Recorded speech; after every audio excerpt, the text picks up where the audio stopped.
Hey everyone, happy Thursday evening. Hope you're all having a great end to the week. It's one more day until the weekend, and I'm sure everyone is looking forward to it. Okay. Oh, I'm a bit out of breath. running around after people this evening. Mostly my two children, but that's okay. So we're starting a touch later than usual.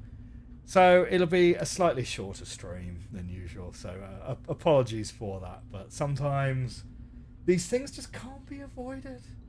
And you know when they look at you and they're so cute. The big news from us this week is we picked our starter Pokemon for the younger of my two children this week. So have a guess in the chat as to what she might have picked. In the chat today, we have got Dark Fae, we have got Trank, we've got Dr. Spire, we have Spiper. Good evening to all of you. We have Sleepy Otter, we have Zephyronicus. And life happens, you just got to roll with it sometimes. Yeah, no, absolutely. Sometimes it does. I mean, it's also kind of like, because I also get sick quite a lot as well. And so sometimes the convergence of wanting to stream on a schedule and my own health not agreeing with the schedule just sometimes gets the better of me anyway. But that's more a function, I believe, of barreling my way towards 40. Anyway, let's make a start. We'll do a little intro to YouTube. Okay, clap. Good evening, my friends, and welcome to the next episode of Uru, Path of the Shell. Last time out, we spent the vast majority of our time talking about how to get this machine up and running, and we are basically there, or thereabouts. We also have... did we look those up already? I actually cannot remember if we already went back and check those up or not. 410. Oh, we did, but we haven't done 3110 yet. Okay. But there is clearly more to explore. There's so much more to explore.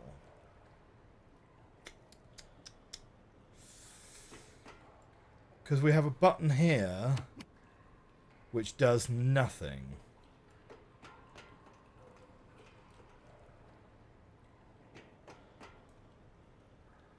And we have a lever here, which I was told, don't necessarily pull that lever because it resets the whole machine. Maybe, I don't know. I can't quite remember actually what was said about that lever. But we've got these on, and these... Right, so these, at the end of last episode, we turned all of them on. So these are now all spinning. Although they don't all have water in them.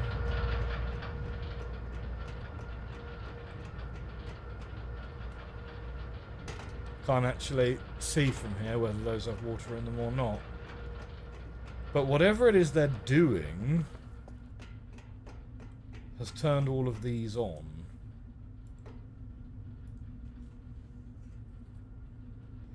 I need to kind of think about the things that are buttons don't look like buttons, and the things that don't look like buttons are buttons.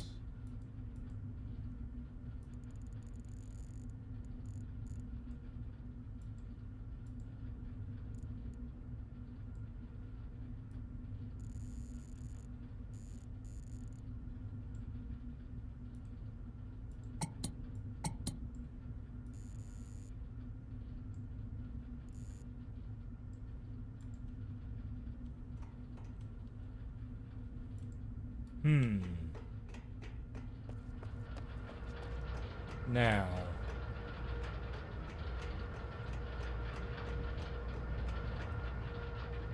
I'm not convinced doing that has done anything material to this one. Let's check this one over here, because this one has water in it. Well, it's making big gurgling noises, isn't it?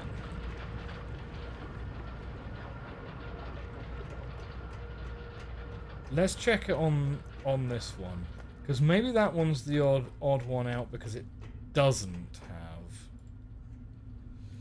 Because it. Did I must have set these to be here.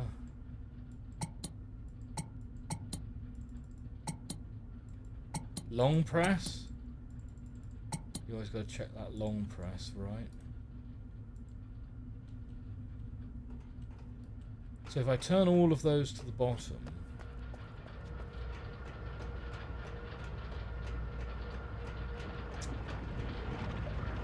see, that doesn't seem to have done much in terms of the level of water, the speed of the thing, or the noises that it's making.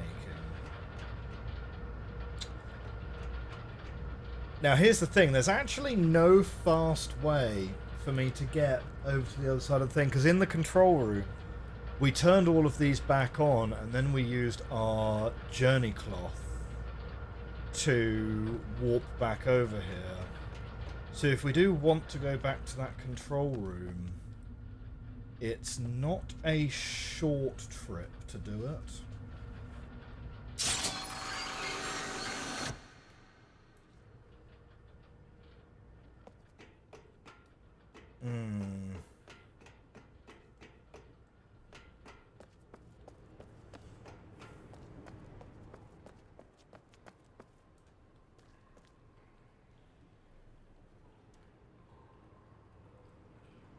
Now I'm just trying to think. Hey, we got James Moores in the chat. Good to see you. Oh, hang on. I'm looking at the sky accidentally.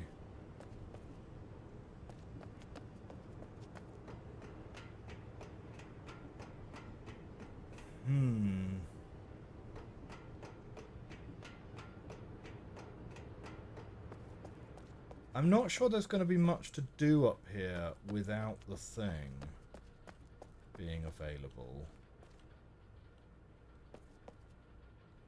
Although I wonder, that being said, if I turn the power on,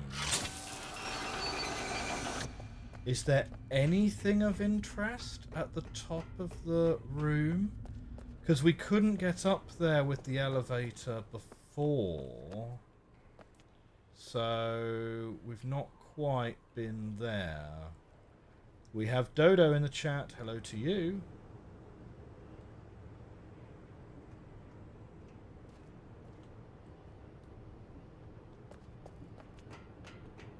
This is one of those situations where we made really great progress in the last episode. But because we ended the episode stuck, it means that we immediately begin the following episode totally stuck.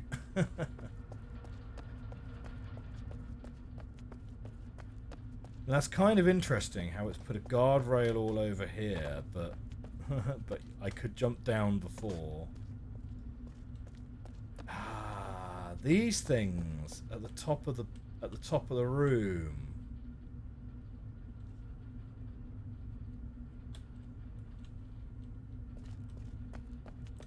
Well, the biggest notes that I have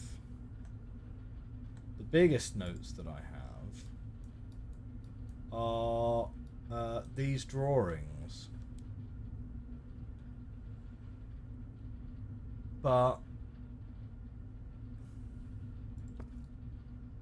I have all the information that you guys think I need.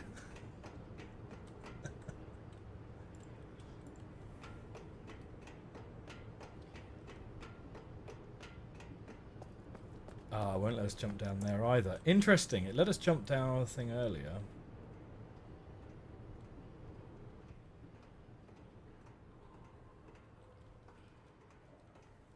Much debate, much debate.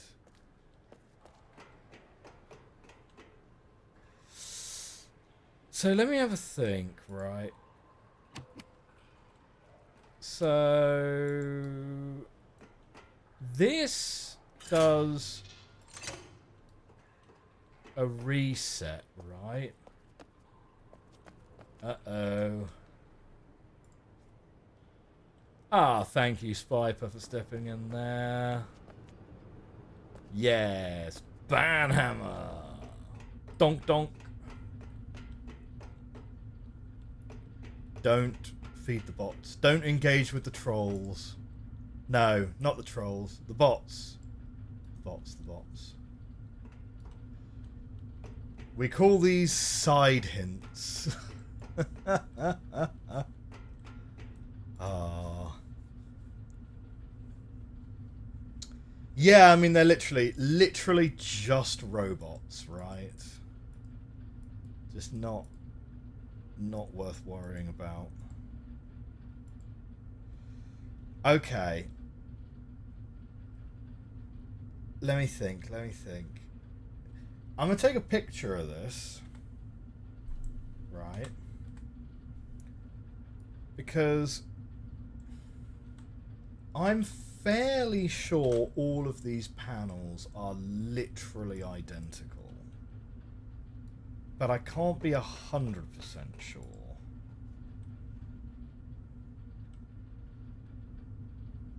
Okay.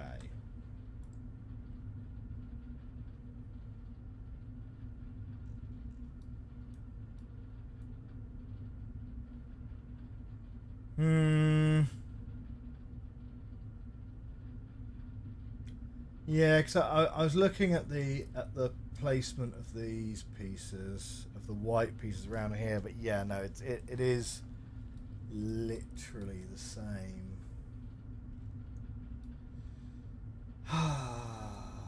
So what's the thing then, and how does it relate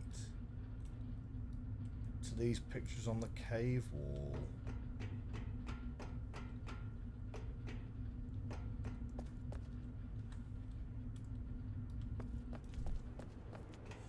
If someone were trying to leave me instructions, they've done a very bad job of it. Let's go and have a look at these again.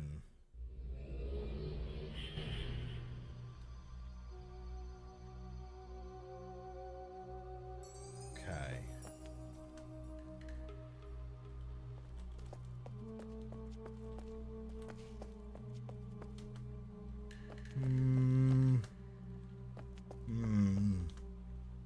No, I don't think there's anything down there to particularly look at.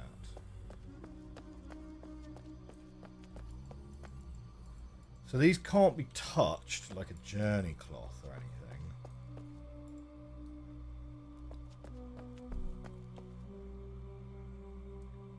Now, what do we have? If we look at the panel here, no, it's exactly the same diagram. It's not even like inverted or reversed or anything.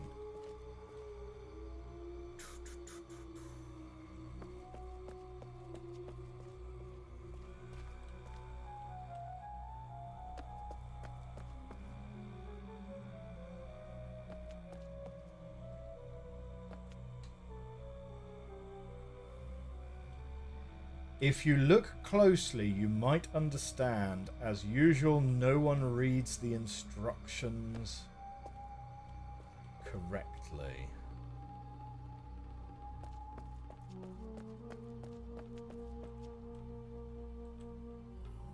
Oh no, Darkface counting on me to understand this before he leaves in an hour.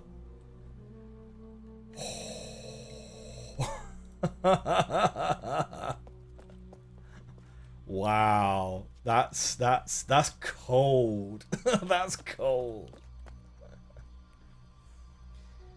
Okay, why would whoever made the cave painting feel the need to paint those on the cave? Right? Why do they have a different number of sunbeams coming out of them? You know, that this one's got like the most, and this one's got less, and then that one's got the fewest. TikTok is actually quite a good hint too. Oh, man. Do you know what? I saw a really interesting TikTok today. I actually tagged Cyan Worlds in a TikTok today. Not one of mine. I was in the comment section because someone was talking about pre-rendered backgrounds and how, you know, RPGs used to have these pre-rendered backgrounds, and it was brilliant because like every frame had this amazing art, and every frame the director could create a scene to like perfectly draw your attention to exactly what they wanted, you know, and the whole thing is kind of a lot more sort of cinematic for it. And the examples that were given were all like Final the chap listed separately like Final Fantasy 7, Final Fantasy 8 and Final Fantasy 9. It's like, yeah, okay, all the Final Fantasies were good from the PlayStation 1 era. But then like a lot of the other JRPGs like Chrono Trigger, I think, or is it Chrono Cross, Chrono Trigger? I don't know. But one very, very big omission was anything by Cyan. Like the original, let's make some pre-rendered scenes and montage them together to create an environment, right? Like, so yeah.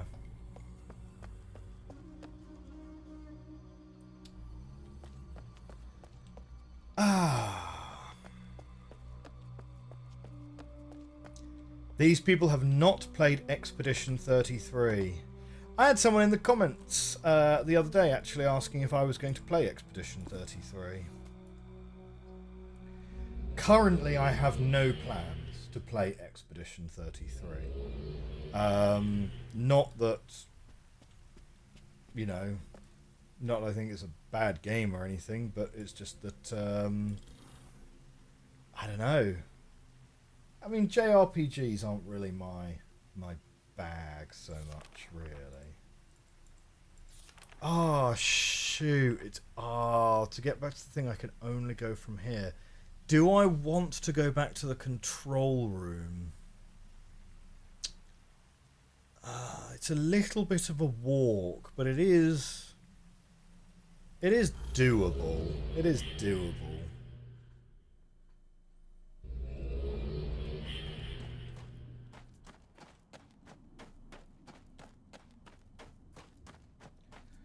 Now, I think this is not the way. No, it is the way. Brilliant.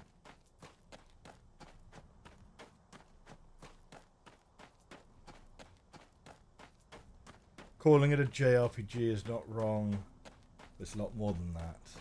I heard someone call it. I can't remember if it was someone at work or if it was one of you guys in the comments. I don't know, but I've certainly heard someone calling it a JRPG, as in JE RPG, which I thought was very fun and and very yeah, you know, because obviously it's French.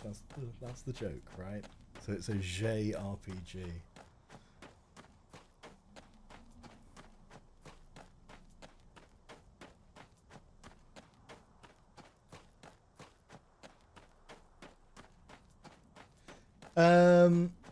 Now let me think, what was the last JRPG I played? My wife and I tried, whilst I was on paternity, we tried to have another go at Final Fantasy 13.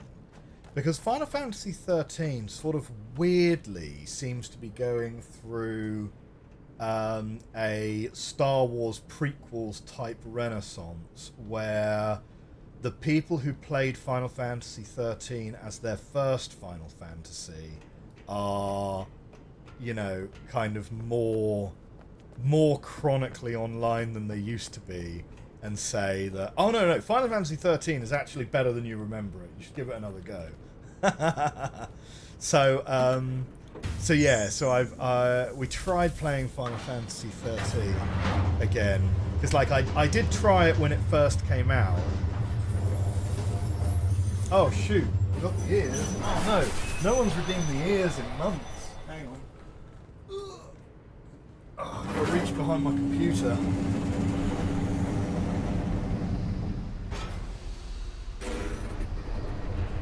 Okay, whilst this is going, without really missing very much at all, let's get the ears going. So yeah, a little bit of background on my JRPG history. So I'm a big fan of Final Fantasy. I really like Final Fantasy. Well, I mean, I say a big fan. I've only played like a few of them. My first Final Fantasy was Final Fantasy VIII, and you know what? Being a hang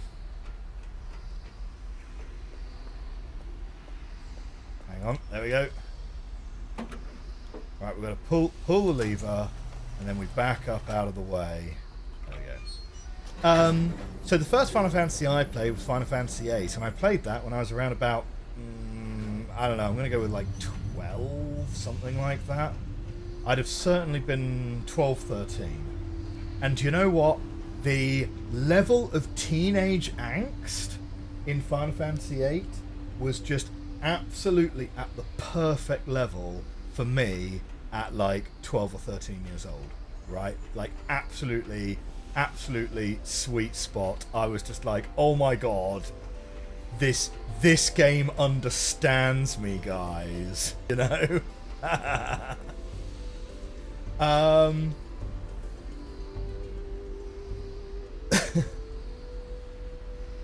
Fissures in the crevice we're in. Hang on, wait a minute. Sorry, Darkface, give me a hint. Not puzzle related. Before you leave the stage, you should totally check out the fissure art a bit closer in this age.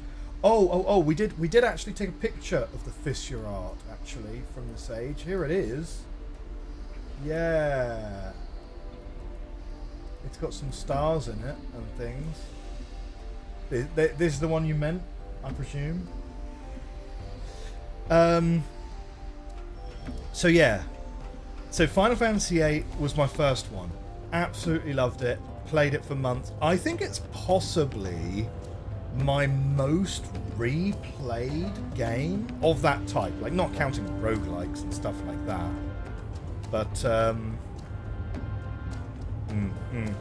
But, you know, of large story-based games, you know, like Metal Gear Solid or Final Fantasy are probably my most played. I've probably played through the whole thing like 6 or 7 times over the years, something like that.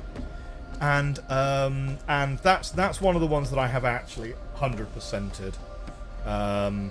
Except for the really weird stuff, because there's some really weird stuff, like with the UFOs and things, which is a bit like, yeah, okay.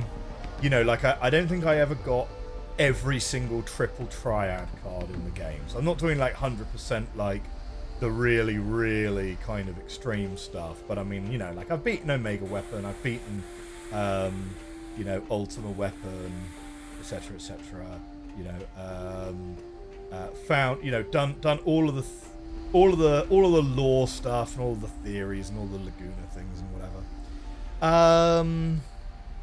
Then I played 7. 7's great. Then I played 9. 9 is the one that I think ages the best out of all of them, because 9 is just a very kind of human story about like trying to find your place in the world. And it's really interesting how they make Vivi, Sedaine and Garnet all effectively have the same story beats to their stories, despite the fact that characters are so wildly different. Because they're all ultimately struggling with what they are versus who they want to be, right? You know, in one way or another. And Steiner as well, to be fair, also struggles with that, you know, the fact that he's like one of the Royal Guards, but like, does he really want to be doing that, and so on. So yeah, so 9 is great, and 10 is great, but I was probably sort of aging out of it a little bit by 10. Now this thing is like proper swirling and proper like, you know, this is like proper like a KitchenAid of doom in here at the moment. So I'm assuming this door is going to be closed. We're not going to be able to get through here except through real fake doors. Yep, no real fake doors here. Yeah, I was probably aging out of it a little bit by 10. Because 10 I liked, but 10, the paternal angst in 10 didn't quite land for me because I was quite a bit older by that point. 12, I think, is a really underrated one in the series because 12 is, I think, one of the best written of all of them. I think 12 is one of the best written of all of them. The voice acting doesn't quite stick the landing.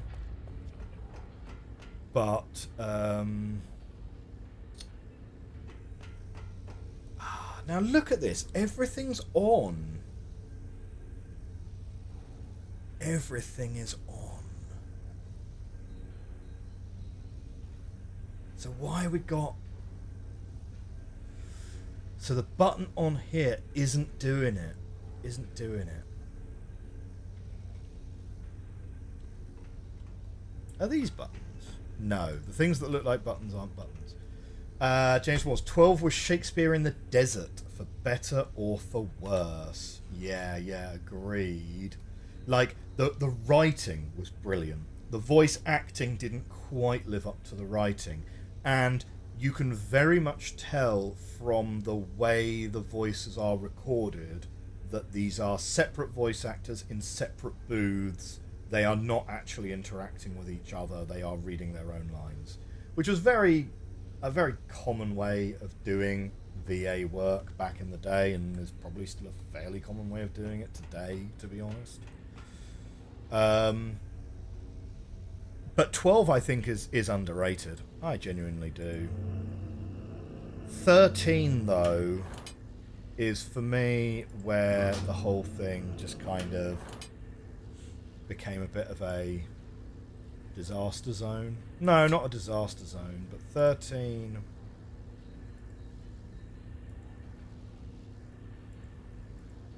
So all we can do is turn on and off. Turning off turns off the viewer entirely. So, not helpful. Ah, clicked the wrong thing. Maybe...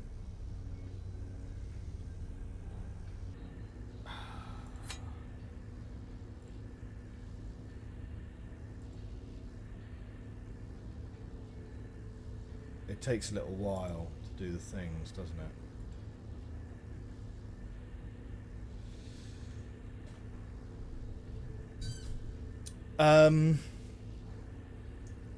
But yeah, 13 I really struggled with. I really struggled to get into 13. And I played like 15 or 20 hours of 13, like trying to really like it. But yeah, just couldn't really get it. It's a real door. With your Hollow Knight love and where you are in life, I think you'd love Expedition. And the story will hit you hard, probably.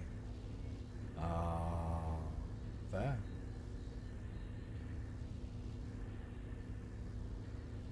Here's a hint that probably won't help at all. You made an observation much earlier that had you heading in the right direction. Ah.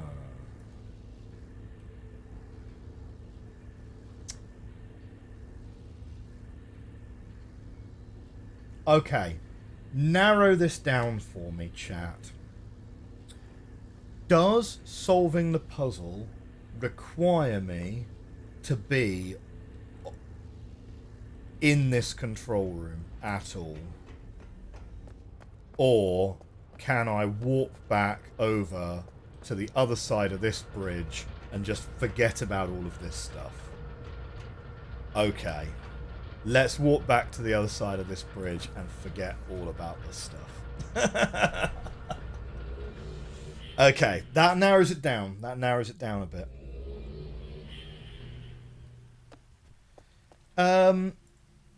So yeah, so we tried 13 again. Couldn't do it. Couldn't do it.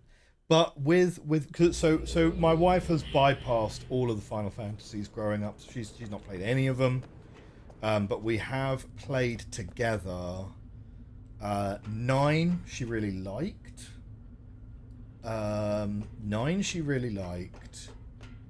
8 she thought was good. 7 was good until the final act, and she kind of felt the final act dragged a bit. And then with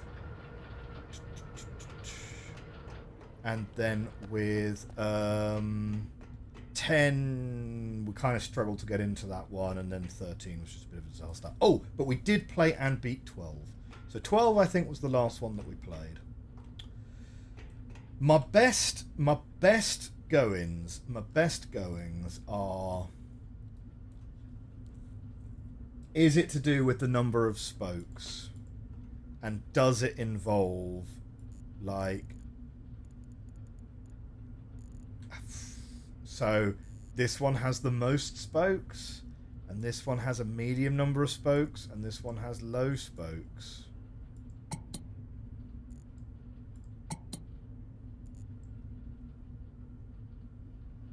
But I don't necessarily think it could be... Could it literally be counting the spokes?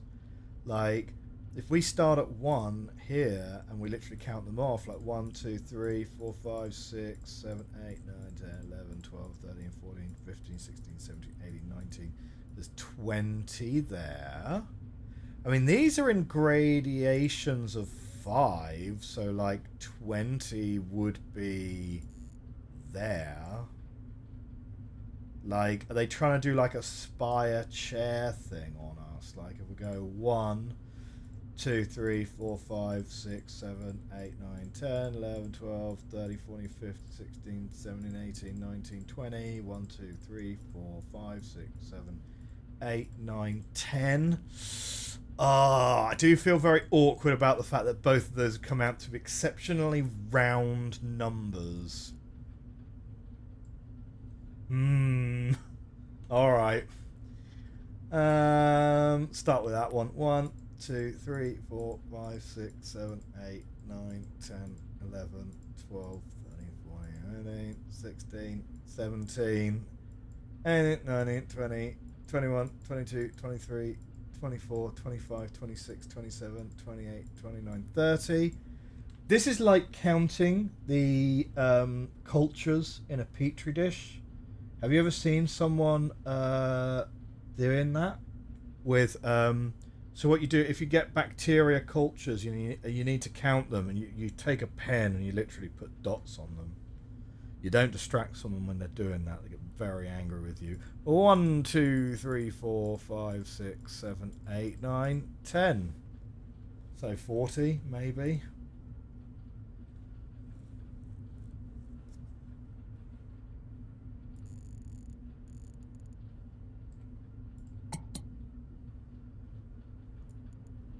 Did not do anything.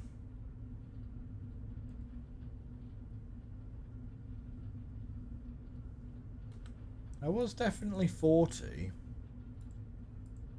So those aren't buttons. Wait a minute. Yeah, that's 30. It's this one which is 40. 5, 10, 15, 20, 25, 30, 35, 40. Yeah, so about there. You there, you there, you there. Maybe we need to set all of them?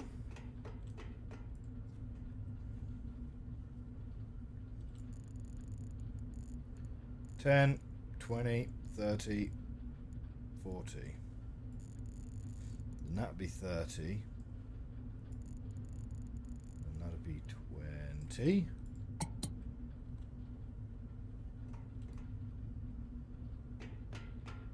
She made a chamber of hints.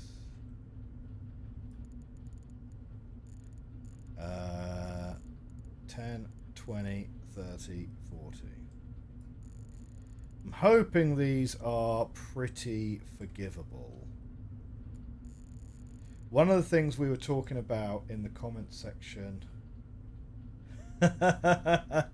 James says, gotta count them fast lest they multiply in the meantime. Oh dear. There are some parts of science that are genuinely incredibly tedious, and I'm really glad I don't have to do... Wait! That's now turning on! What?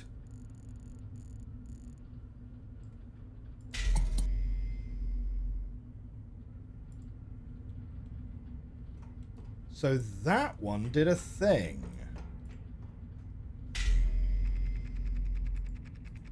Wait, are all of them working? I don't know. Let's go and check the thing. Maybe we have to press the button on all of them. Maybe we don't. Boop. No.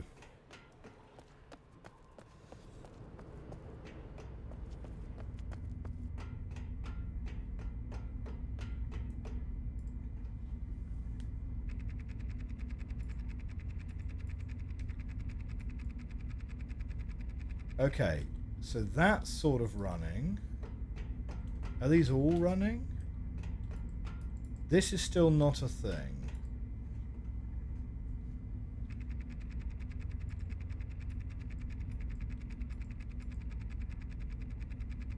Wait, it's ticking.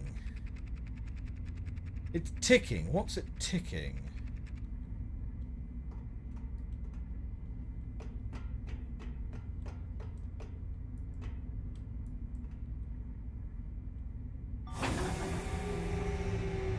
This is almost certainly not going to do anything.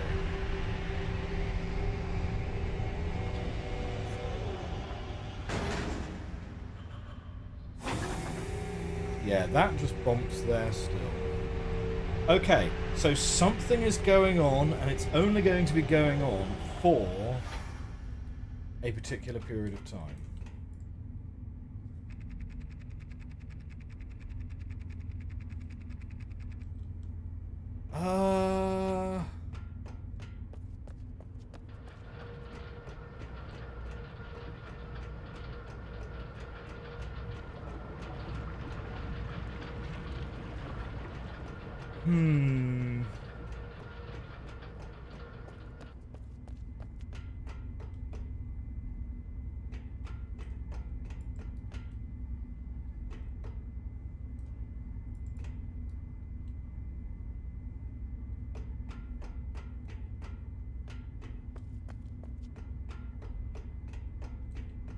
It's weird because it kind of, you can't hear the ticking unless you are in the thing. Now, there's definitely nothing in here which you can then interact with.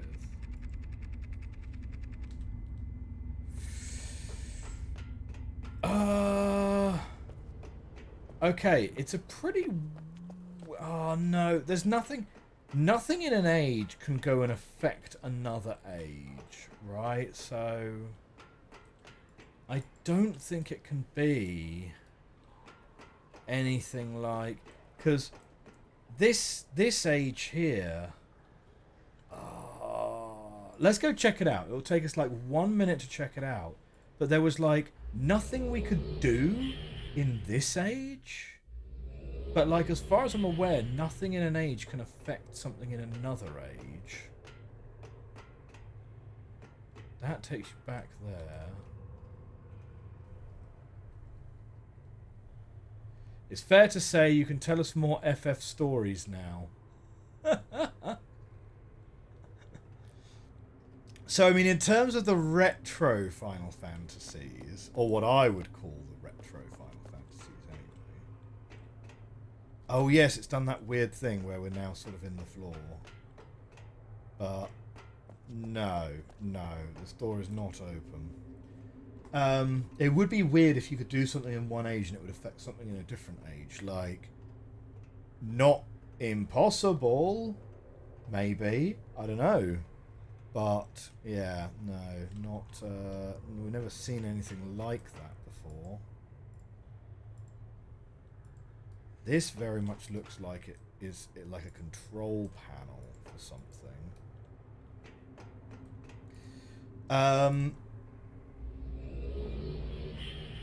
Now, as far as...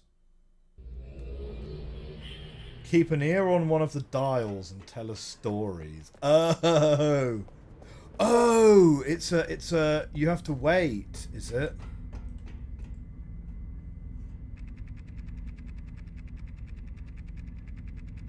Okay, well, let's see. Let's see what happens. What is possible between ages, though? Well, that's the thing, you know, like this whole series has always been an exercise in saying, well, you can't warp to the same, you know, you can't warp to the same age that you're currently in until someone finds a way using the art that you can do that. Or you can't carry a linking book with you until someone finds a way to create Relto books, and then you can carry a linking book with you, right? So there's always scope for you to be able to say, is it counting down the time we have to stream for? Well, no, hopefully not. This is not breaking any rules that you know of. Okay, fair enough.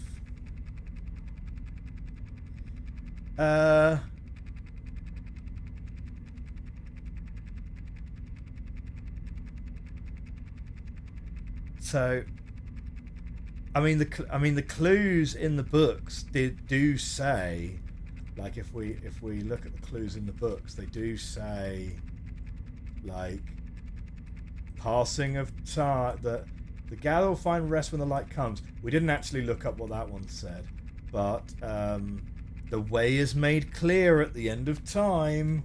So maybe we are supposed to just wait. I don't know.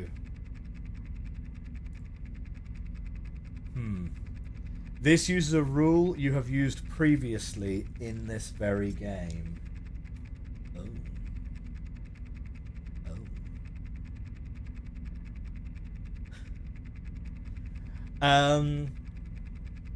So yeah, so with the retro Final Fantasies 1 to 6, I have had a go at most of them. I don't think I've ever played 2. So I had the PlayStation 1, and most of them got a PS1 release at one point or another.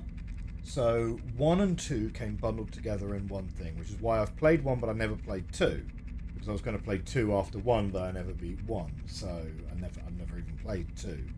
Which is probably the wrong order to do it in, because 1 is weird. Like, none of the characters talk, and they don't have names and personalities, right? It's literally, it's much closer to Dungeons and Dragons, where you create a party of 4, you give them classes, and what their personalities are or how they react to things that are going on is kind of up to you to make up, because the game, people talk to you. A little bit like, you know, Legend of Zelda, I suppose. Except without the facial expressions. But yeah, never played 2. 3 was a weird anomaly, because that's the only one that never got a PlayStation release. So, but I did play 3 on... They did like a 3DS re-release of it. So I had it on the DS. But the 3DS version is also available on Steam as well. So I think I played it on my computer at one point as well. But again, never completed it. Got to the second world, didn't manage to complete it. And then, yeah, and then you've got 4, 5, and 6. 4 and 5 I got very close to the end on both of them. I think 4 I actually got to the final boss. But the final boss is a massively more difficult boss than any of the bosses that come before it. The final boss in 4, unless I was doing something really wrong, is really, really hard. 5 I think I actually beat, although I don't really remember the end. It was a long, long time ago. And 6 I've played a few hours of, but never got terribly far with. And yeah, and that's in all the Final Fantasies. And then I did have a copy of Crystal Chronicles. Well, I say did have a copy. I do have a copy, like somewhere, of of Crystal Chronicles on the GameCube. I have repurchased that on the Switch because I was thinking about playing that with my kids at some point. But that's not great. That's not a very good game at all. Now, one game that Square did release. Okay, hang on. Whilst we're waiting for this, I'm going to show you. It's like, I think it's down here. You guys probably can't hear me at all when I'm down here, so hang on. Just give me 1 second.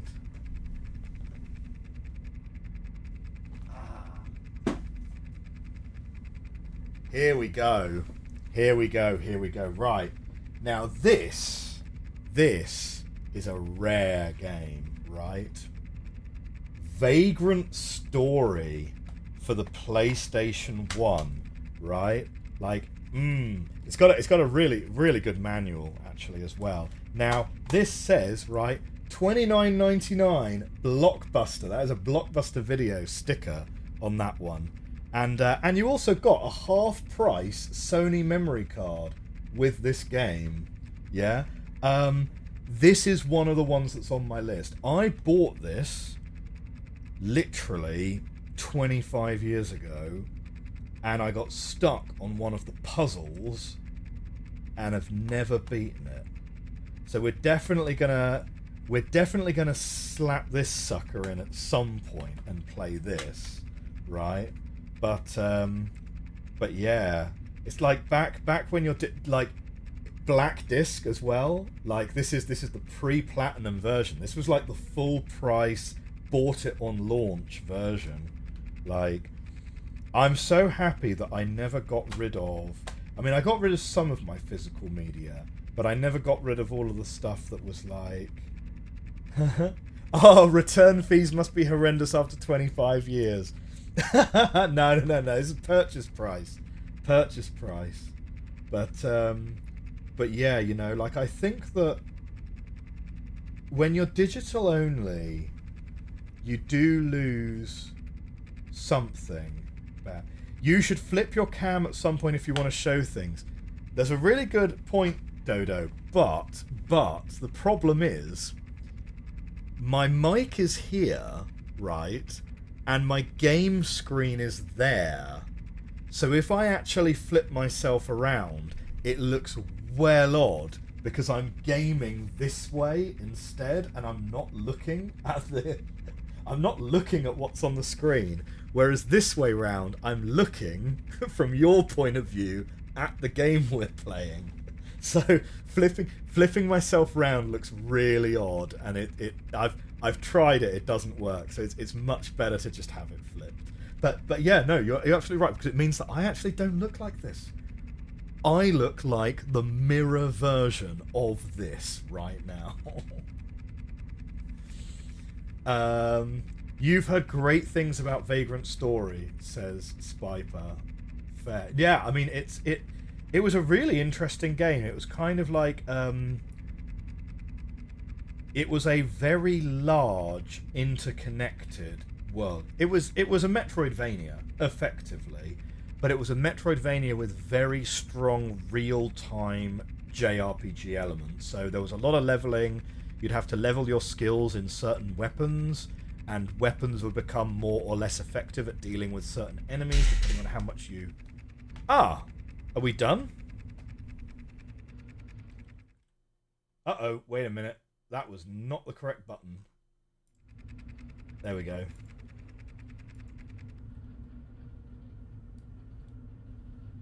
Okay. We made a ka-clunk sound. So, what Oh, the button's now lit up. Everyone. Yes. Okay, we'll come back to the Vagrant Story story later. No, I'll finish the Vagrant Story now, because otherwise I'll get sidetracked. Yeah, so it's a very large interconnected world. There's a lot of combat, and your weapons get better at dealing with certain enemies, and so, you know, You have to use like spears for dragons and axes for different enemies and so on. But it was also a little bit like, weirdly a bit like, not Parappa the Rapper quite, but it sort of had a bit of a rhythm game aspect to it, because you had to kind of like hit your you kind of had to hit your combos, so it was sort of real time as well. What if the button turns back off? that would be hilarious. But there we go. So yeah, so Vagrant Story, it is on the list at some point, because this is genuinely a game from my childhood that I never got round to finishing. Very similar to like Wind Waker, Majora's Mask, and so on, right? So like at the moment we're playing through all of the retro Zelda games, and I'm having a good time with that. Maybe, I don't know, maybe we'll play Vagrant Story after we finish Ocarina of Time. I don't know. Majora's Mask is still on the list, but I might want to take a brief Zelda break once we've done Ocarina. Okay, so we've got 5 Diglets sitting around. So what are you guys doing? I mean, I guess we push this button. This button is different to that button. So Gen would approve of this. The fact that we've got 5 of them. I see we've got Blaze Inferni in the chat, actually. I haven't said hello to you yet. Hello, hello. I think we just hit the button. Yeah? Oh, hello.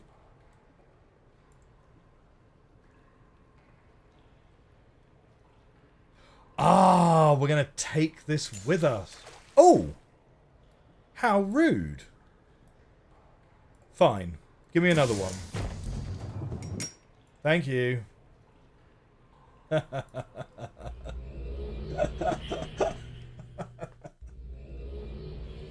How mean. Right.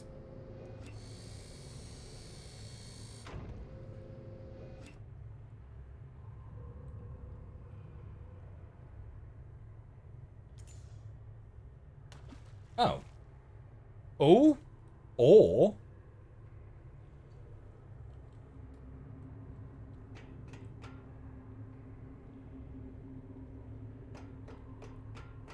what's that going to do for us?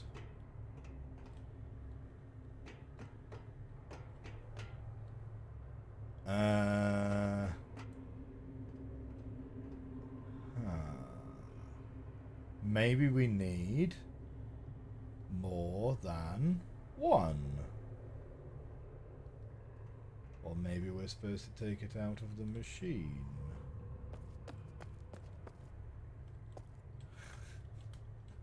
Out of the floor. Come on. Up. Up. There we go.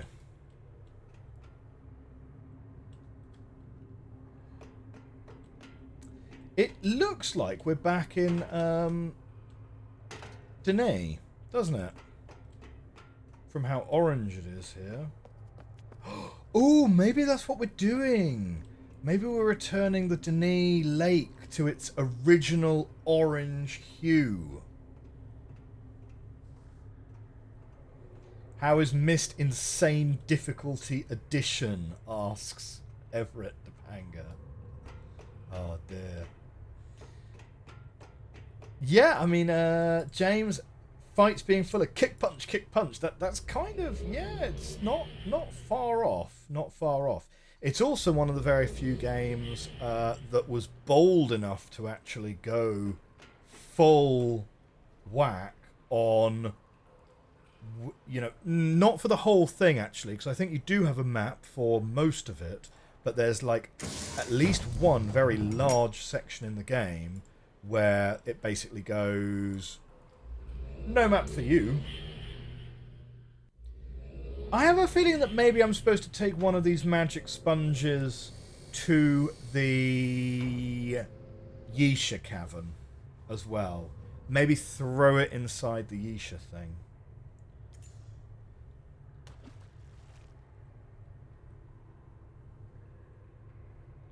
Because the fact that Yisha has painted these things on the wall, maybe that's where we're supposed to be taking these things. I'm assuming, yes, that the machine was creating the little Diglett sponges. I'm guessing that must be what it was doing. But whatever it is, like, dropping the sponges into here seems to be doing nothing. So... you would save at least one of these for a later point. Well, we've only got 2 left. And the game doesn't let you do save points. So... oh, dear. Right, here we go. This is how we were supposed to light the lake in live. Oh, that's nice. That's nice. As far as you know, it doesn't work anywhere at all. I mean, it counts in live, but it doesn't light it. Or has that been added? Are we playing a Null's Lock? We can always put another batch on and come back later. Okay. Well, anyway, I'm not going to do... I'm going to grab one, and we're going to go into Yisha's tablet, right? Because that's got to be something we're going to use here. There we go. Oh, you're just going to drop it straight away. Why not? Okay, now what's going to happen?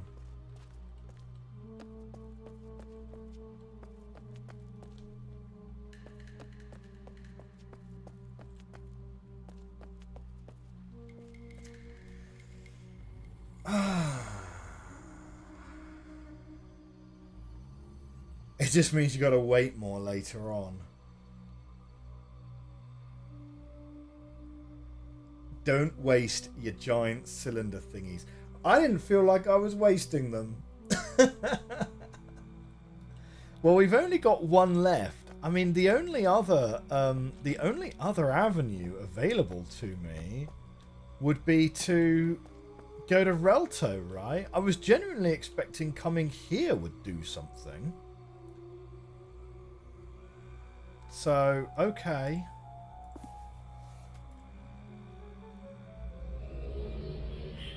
The other thing that we should probably do... okay, maybe before we go and get the last Diglett, is let's have a look and check what 3:110 actually has to say. Yeah? So, we're going to be counting to 110. This is the high octane puzzle game action that you guys wanna spend your... well, actually, come to think of it, we know there's 125 lines in total, don't we? So we could count down, couldn't we? Because I think that's 125. Can I get a double check from the chat? It is 125 lines in each book, right? James says yes, why not count down from 125? Okay.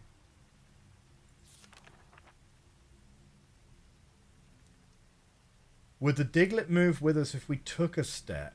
That's kind of the rule for taking stuff with us through linking books.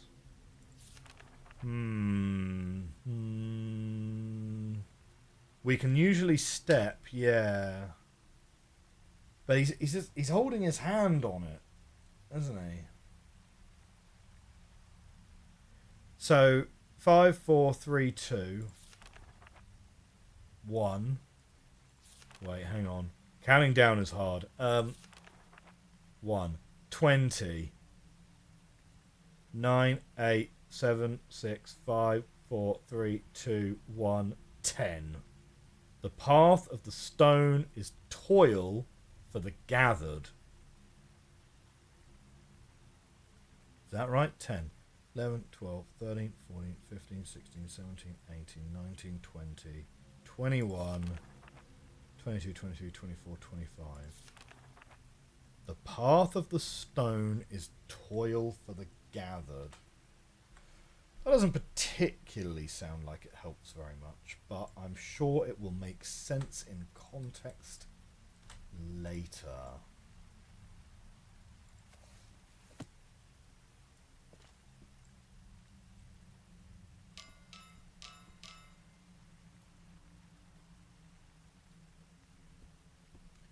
It looks like we're not really picking it up as it's still held in place by the machine.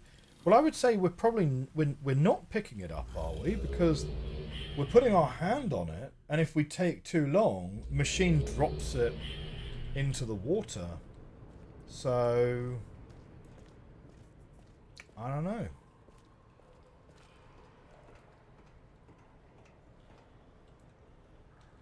I wonder what the lever does now.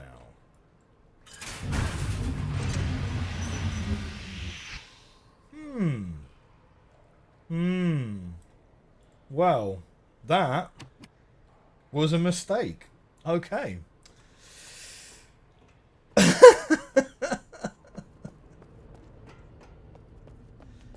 Alright, let's go and hit this.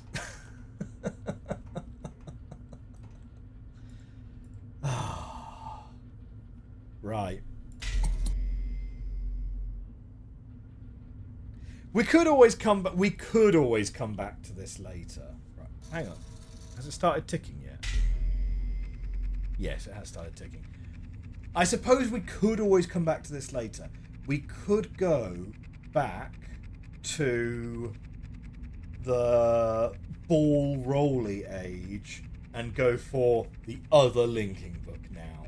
And we'll come back here later in the playthrough. Why don't we do that? Because we've got around about, I don't know, 20-25 minutes left of the stream today, which is plenty of time to log into a new age, have a look around, see the lay of the land, and then and then go from there. Ah.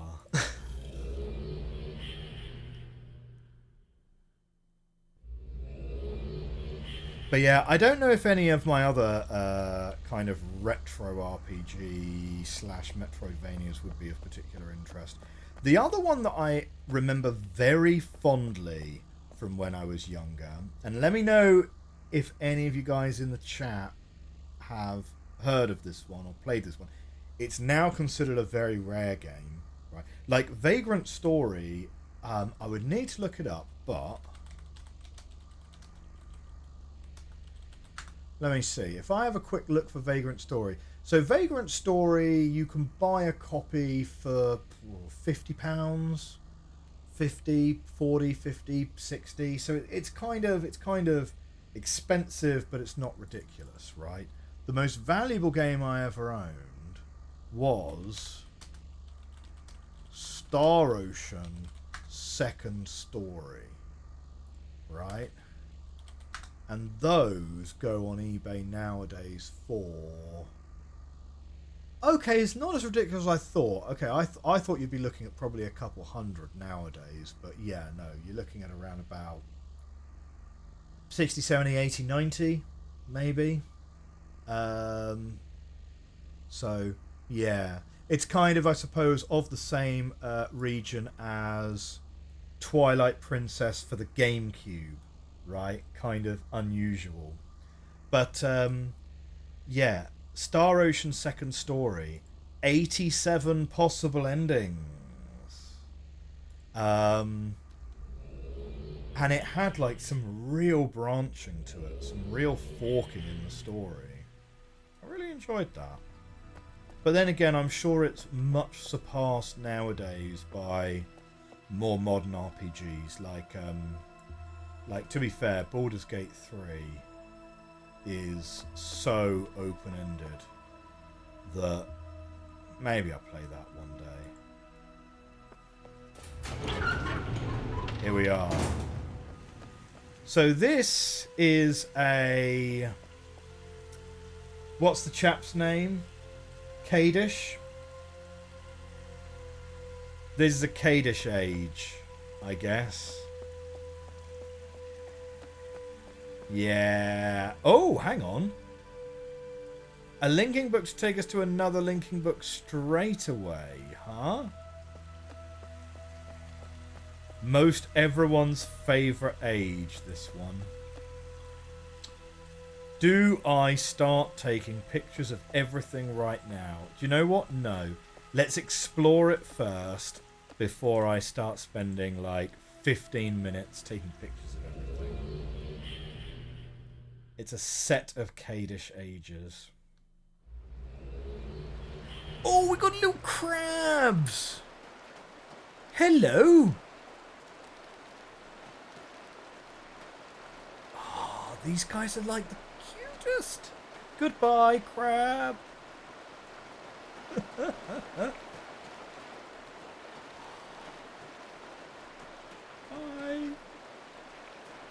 Bye! They can swim, presumably. I would have thought. This is huge.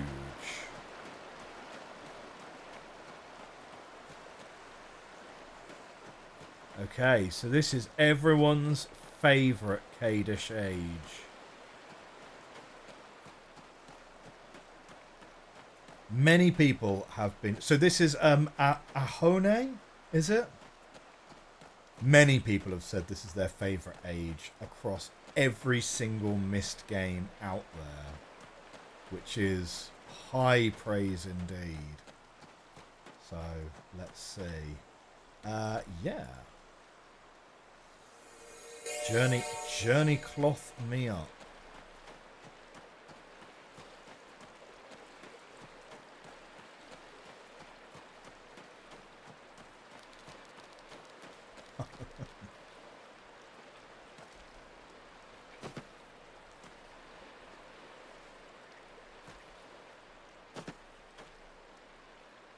I can see something in the water over there. I'm assuming my character can't swim, though. Ugh! Or maybe we can? What? What?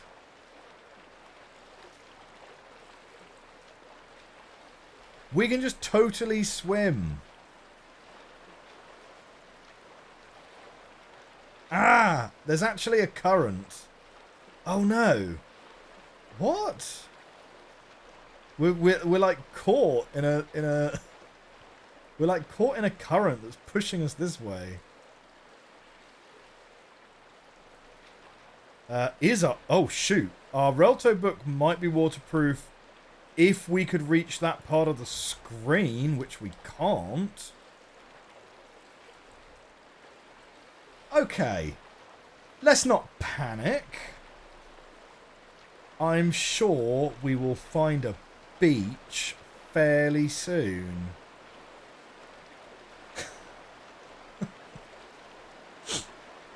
Here we go. Down the friendly waterfall. Ugh. Right. There's got to be a spot to be able to get out of this here. Here we go. Yes. So this is, I suppose, where all of the currents will always sort of deposit us. I suppose.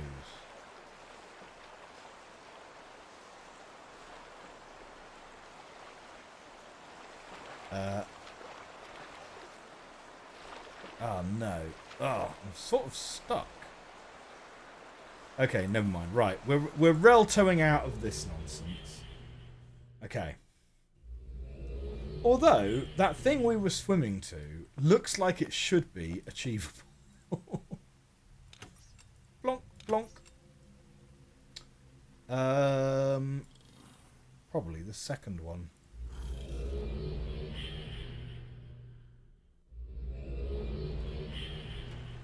Multiple places to get out of the water if you don't get stuck. So yes, okay, right, there's a building over there then.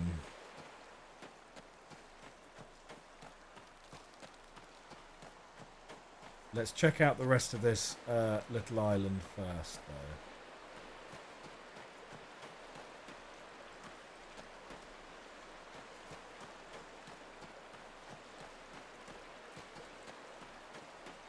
You have never seen anyone get stuck. Dodo, if anyone's gonna do it, we're doing it.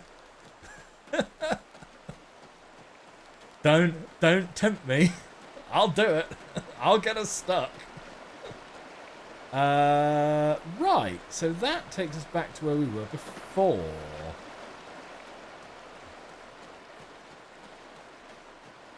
Well, do you know what?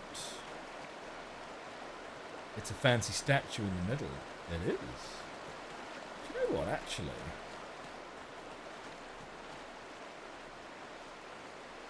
Hang on a second.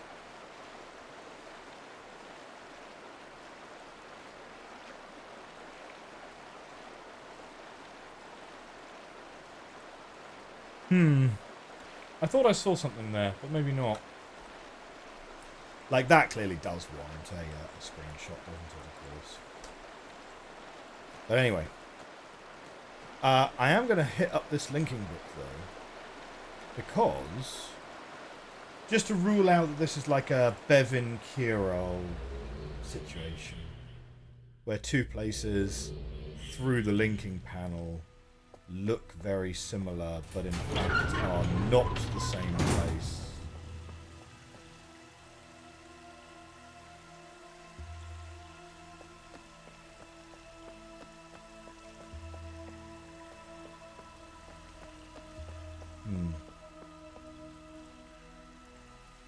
Nope, looks like it just takes you back to where you started.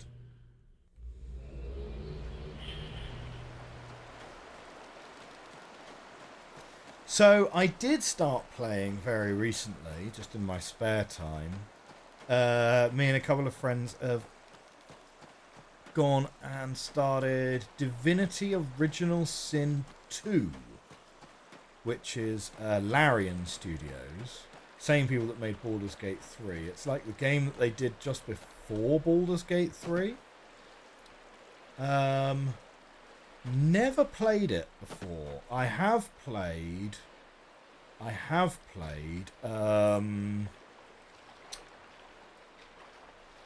what's it called? The first one, Divinity Original Sin. Never beaten it. Now that really was a game that ended up being... probably... it's a few hours longer than it needed to be, for sure. Yes! We got here. That one, Divinity Original Sin, I am ashamed to say it ended up on the pile of games that I played a lot of, but then just got bored with. I just found it too long, to be honest. Certainly take a picture of that. But yeah, we just started up Divinity Original Sin 2. Mostly because we picked that one mostly because we happen to already own that one. Whereas for my wife and I to both get copies of Baldur's Gate 3, we'd be laying out like £100 or something. So yeah, maybe when it comes on sale.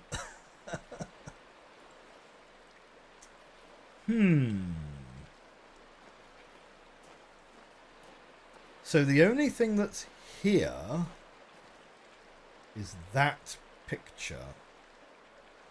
Now, unless my eyes deceive me, I have a feeling that that's just Skybox. This is where the walking mechanic comes in handy. Yeah. We're definitely walking around this one for sure. For sure.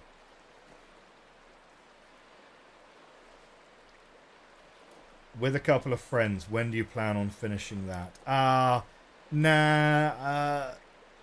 Divinity Original Sin 2, I think that's more of a something to do on a Wednesday when you're just chilling out with some friends online kind of game, you know. Oh no, was there another path round the back there that we totally then did not actually see? Nah, maybe. Okay.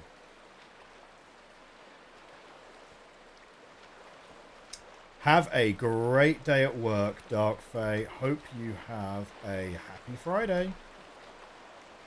Thanks for getting up so early to catch the stream. Baldur's Gate 3 is worth 200, to be fair. Yeah, I mean, like, I'm not saying it's not. I mean, it's a really great game. Everyone really rates it. You know, we just all got budgets to live by, right? I don't think I've ever paid like that much for it. But I mean, to be fair, Baldur's Gate 3 is very reasonably priced.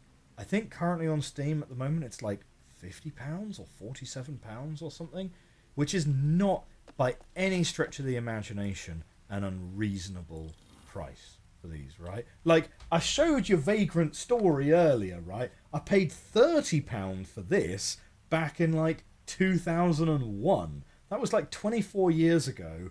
24 years of inflation would make this easily £60 nowadays, you know. So yeah, it's perfectly reasonably priced. It's just kind of more of a to buy 2 copies because those lights are also on, which I totally didn't twig before. Should I have tried to stick my hand in that? Yeah, to buy 2 copies so that my wife and I can play it together. Like, unless I'm missing something, and you know, unless it's like an It Takes Two kind of situation where you only need 1 copy to be able to play it with 2 people. I don't know. I've not actually looked into it, to be fair. But when in doubt, stick your hand in the hole.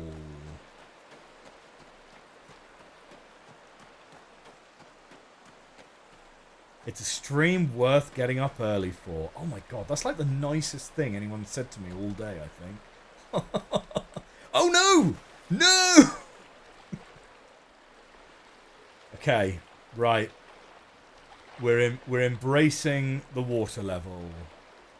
It's a water level, guys.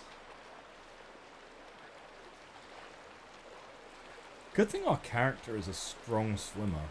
I'm like, this is supposed to be a video game representation of me, right? Like, I'm not as good a swimmer as this guy. And if I went down over a waterfall, even like a smaller waterfall as that, you know how choppy the water is at the bottom of a waterfall, right? Like, I wouldn't fancy my chances, to be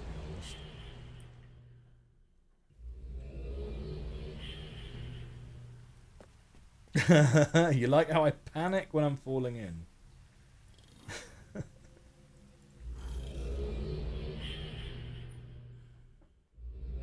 I can climb out from the middle. Okay. Well, that's good to know. I'm just not 100% sure where. Okay, right. We're going to go back over there. Yeah.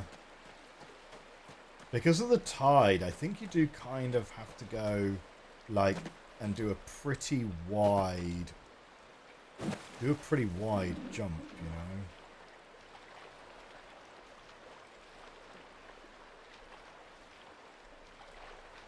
Here we go. This is where we're going.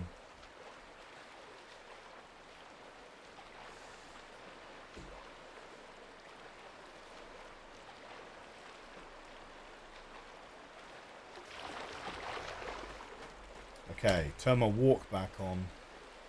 Walk, walk, walk. Okay. Uruman, stick your hand in here and have a good old root around. No, that doesn't do anything.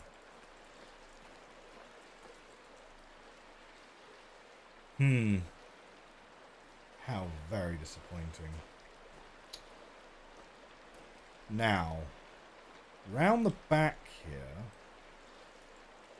Is that anything? No. So I did see what looked like an alternate spot that you could walk down on. Is this anything?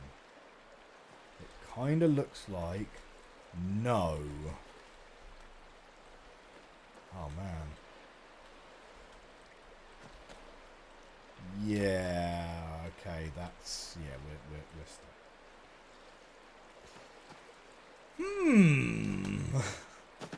Well, I have to admit, guys, as of so far, really don't see the appeal of this siege.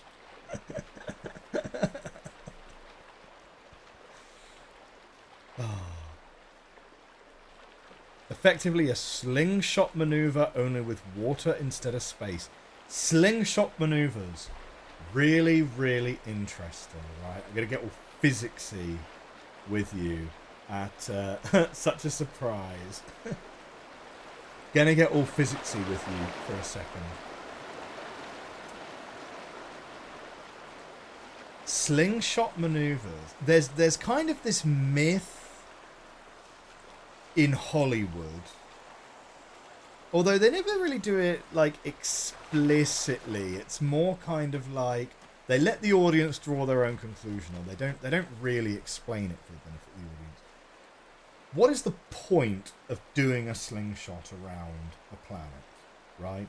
Because conservation of energy says, like I'm sure everyone remembers from their GCSEs or their O-levels, right? You get potential energy, you've got kinetic energy. You trade the potential energy to get kinetic energy, but then, like, hey, when you're then on the other side of the planet, then going away from it, you're going to be trading all that kinetic energy back to potential energy again. So, what have you actually done? You can't gain energy by doing a slingshot maneuver, right? And Hollywood, if they don't, like, wildly misrepresent it, they at least lead the audience to draw their own incorrect conclusions about it. The main and I'm also going to caveat this by saying that I never was an astrophysicist, right? So like take what I'm saying with a grain of salt, and if there are any astrophysicists in the comments or the chat, feel free to tell me that I'm totally wrong, okay? And that actually when you're in space because of gravity or because of G or whatever, that actually, or maybe because of the rocket equation, that you're burning fuel so that you're actually lighter on one side than the other. Maybe it does make a difference. But from my understanding, the principal reason for a slingshot is to alter your trajectory by accelerating you through a vector, effectively. Armageddon has this really correct, actually. For everything that was wrong in Armageddon, they're actually probably the one that got it closest. Or maybe Apollo 13, right? Because in Armageddon, they actually make a big deal about the fact that they're going to accelerate towards the asteroid, slingshot around the moon, and then approach the asteroid from behind, right? Because obviously if the asteroid is coming at you at like 18,000 miles an hour, and you're accelerating towards the asteroid at like 18,000 miles an hour, you can't land on the asteroid at 36,000 miles an hour as a speed difference, right? So what you do is you take your 18,000 miles an hour, you slingshot round the moon, and then you're approaching the asteroid from behind, and you have the same speed as before, but your direction has changed. And so now you can land on it really nicely.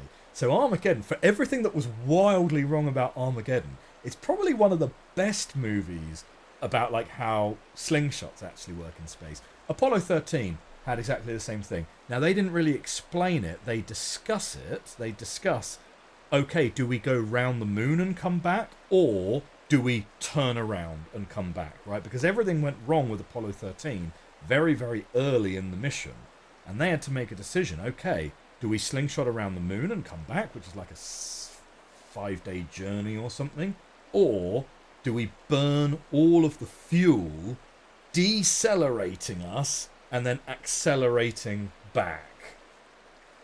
And what they decided was, we save the fuel, we go round, and then we got the same speed, now just in the opposite direction. So, yeah. Dr. Spire, who is probably a lot more knowledgeable than me on these things, says there are a few things to consider. The astral body is also travelling in space. That's a really good point, actually. Yes. In simple terms, if you approach a body from its tail, you are pulled towards it, while in its SOE, but because it is moving away from you, it takes longer to get close. Once you're close, you'll leave in a different direction, with the aim to leave the SOE ASAP to lose the least amount of velocity.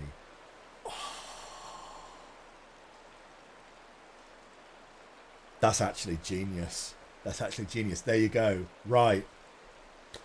Who needs to pay... Wrong acronym. Meant SOI, Sphere of Influence. Who needs to pay $9,000 a year for a physics degree when you can just come here and we'll teach you everything you need to know, right? That is actually that's a fully paid up explanation. No, that's really good. And actually, I genuinely feel like I've learned something from that there. That's cool. All right. Okay. Who says learning can't be fun? Unfortunately, my friends, with that very long segue about slingshots behind us, we are going to be ending the stream today. Our minds have been expanded. Qualification, played Kerbal Space Program, and you wonder how things work.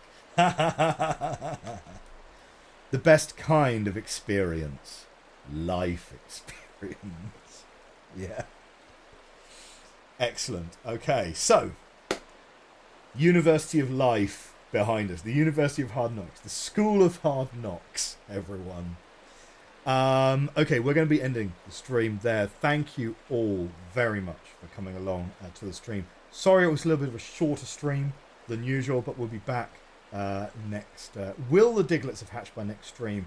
Well, do you know what? Like, this game certainly has had its fair share of things where stuff in real world time gets counted, like the day-night cycle on that one random desert planet, where every time we were going there, it was night because we were always streaming at the same time every week, and that was actually really inconvenient.